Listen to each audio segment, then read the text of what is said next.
మాచల్ నియోజకవర్గం మరి 4 సార్లు పిన్నెల్లి రామకృష్ణారెడ్డి అన్న గెలవటం జరిగింది మా ఎమ్మెల్యే గారు. అదే కాకుండా ఆయన మరొకసారి భారీ మెజారిటీ తోటి మళ్ళీ విజయ డంకా మోగించే సమయం ఆసన్నమైంది. 4 సార్లు ఏ విధంగా అయితే గెలిచాడో అంతకి మిన్నగా కూడా మెజారిటీ వచ్చే అవకాశం ఉంటుంది. ఎందుకంటే గతంలో ప్రభుత్వం లేకపోయినా కానీ ఆయనకి ఓటమి అనేది లేదు. మరి ప్రజల మధ్యలో ఏ నాయకుడైనా మంచి నాయకుడు అనేది స్థిరస్థాయిగా నిలబడతాడు. అదే జగన్మోహన్ రెడ్డి గారి లాగా, వైఎస్ రాజశేఖర రెడ్డి లాగా మరి మన రాష్ట్రాలకి ఎంతైతే వారి మీద ప్రేమ ఆప్యాయతలు ఉన్నాయో అదేవిధంగా మాచర్ల నియోజకవర్గంలో పిన్నెల్లి రామకృష్ణారెడ్డి గారి మీద, వాళ్ళ కుటుంబం మీద, అంటే కొత్తగా ఇప్పుడు వచ్చినటువంటి ప్రేమ కాదు, వాళ్ళ బాబాయ్ గారు సుందరరామరెడ్డి గారి కాడ నుంచి, ఆ తర్వాత లక్ష్మారెడ్డి గారి కాడ నుంచి కూడా ఆ కుటుంబం పేదల పెన్నిది వాళ్ళు, పేదల పక్షపాతులు వాళ్ళు. వాళ్ళకి ధర్మగుణం ఉందండి. ఒక మాట చెప్పాలంటే ధర్మగుణం ఉంది. ఏ పేదవాడికైనా ఏదైనా ఆకలిగా ఉన్న వాళ్ళు ముఖం చూసేవాళ్ళు కాదు. మరి వాళ్ళ తల్లిగారిని చూసుకున్నట్లయితే వారి వ్యవసాయ కుటుంబం, ఆ కుటుంబం నుంచి వచ్చినటువంటి పేద ప్రజలకి ఆమె ఎంతో సహాయ సహకారాలు అందిస్తూ, ఆడవాళ్ళ సపోర్ట్ కూడా చాలా ఉంది. వాళ్ళ అమ్మగారు గొప్ప విషయం చెప్పుకోవచ్చు. వాళ్ళ అమ్మగారు కానీ, వాళ్ళ నాన్నగారు కానీ, వాళ్ళ తాతల తరాల నుంచి కూడా ఆ కుటుంబానికి ఒక గుర్తింపు ఉంది. అదేవిధంగా మరి సోదరులైన ఇద్దరు కూడా, వెంకట్రామరెడ్డి గారు ఎమ్మెల్యే గారు కూడా మరి ఎల్లవేళలా ప్రజల మధ్య ఉంటూ ప్రజల శ్రేయస్సే మా శ్రేయస్సు అంటూ ఒక కుటుంబంలో సభ్యులుగా ఏ పేదవాడికి ఇబ్బంది వచ్చినా, ఆపద వచ్చినా మరి అనాథ రక్షకుడిలాగా వాళ్ళు ఒక రక్షక కవచం లాగా పనిచేస్తున్నారు. మరి అభిమానాన్ని ప్రజలు కూడా చూరగొన్నారు. అందుకని పిన్నెల్లి రామకృష్ణారెడ్డి గారికి ఎదురులేదు. వస్తే శాంతి పరిపాలన చేస్తా అంటున్నాడు బ్రహ్మారెడ్డి. వాళ్ళకి మీరేం చెప్తారు? బ్రహ్మారెడ్డి గారు శాంతి పరిపాలన చేస్తారా? ఏ విధంగా నమ్ముతారు బ్రహ్మారెడ్డి గారిని? గతంలో బ్రహ్మారెడ్డి గారు ఏం చేయలేదా? బ్రహ్మారెడ్డి గారు ఏం చేశారనేది ప్రజలకు తెలియదా? మరి పిన్నెల్లి రామకృష్ణారెడ్డి గారు ఎన్ని మటలు చేశారు?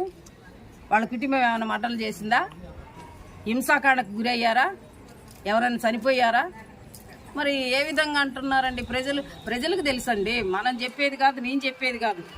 నియోజకవర్గ ప్రజలకు కాదు, రాష్ట్ర ప్రజలందరికీ కూడా వాళ్ళ గురించి తెలుసు, వాళ్ళ కుటుంబం గురించి తెలుసు. వాళ్ళు వచ్చిన తర్వాతనే మరి పల్నాడులో ఎప్పుడు కూడా హింసకాండ మొదలయ్యేది, ఎప్పుడు కూడా. కానీ ఈరోజు ఈ ప్రభుత్వం వచ్చిన తర్వాత, పిన్నెల్లి రామకృష్ణారెడ్డి గారు గెలిచిన తర్వాత మరి ఎక్కడ జరిగింది, ఎక్కడ ఏం జరిగినాయి చెప్పండి. మరి అటువంటి వాళ్ళని మరి 4 సార్లు గెలిచిన ప్రభుత్వం లేదు. మరి గెలిచిన తర్వాత మొన్న 2019లో ప్రభుత్వం ఏర్పాటు జరిగింది. మరి పిన్నెల్లి రామకృష్ణారెడ్డి గారు గెలిచిన కాడ నుంచి ప్రభుత్వం రాలేదు కాబట్టి అంత ఇబ్బంది అయినా కానీ ప్రజలను కాపాడుకుంటూనే వచ్చారు. అదేవిధంగా ఇప్పుడు జగన్మోహన్ రెడ్డి గారు గెలిచి ఆయన కూడా ప్రజల పక్షపాతి. ప్రజలకి పథకాలు, అమ్మఒడి కావచ్చు, ఆసరా కావచ్చు, చేయూత కావచ్చు, మరి పిల్లలకి విద్యా దీవెన కావచ్చు, అన్ని వసతులు ఏదండి. ఒక తల్లి, ఒక పేరెంట్ కన్నబిడ్డని ఏ విధంగా అయితే ఒక ఉన్నతమైనటువంటి కుటుంబంలో పుట్టినటువంటి పేరెంట్స్ ఏ విధంగా అయితే పిల్లలకి ఏ లోటు లేకుండా, గతంలో ఒక పేదవాడి పిల్లోడు చదువుకోవాలంటే వాడు గవర్నమెంట్ స్కూల్లో మాత్రమే పరిమితం అయ్యేది. గతంలో విద్యా విధానం ఎలా ఉందో ప్రజలకు తెలుసు. అటువంటి విద్యా విధానంలో నుంచి వచ్చినటువంటి ఈరోజు చూసుకున్నట్టయితే ప్రతి పేదవాడి బిడ్డ ఇంగ్లీష్ మీడియంలో ఉంది. పుస్తకాలు కావచ్చు, బ్యాగ్స్ కావచ్చు, బుక్స్ కావచ్చు.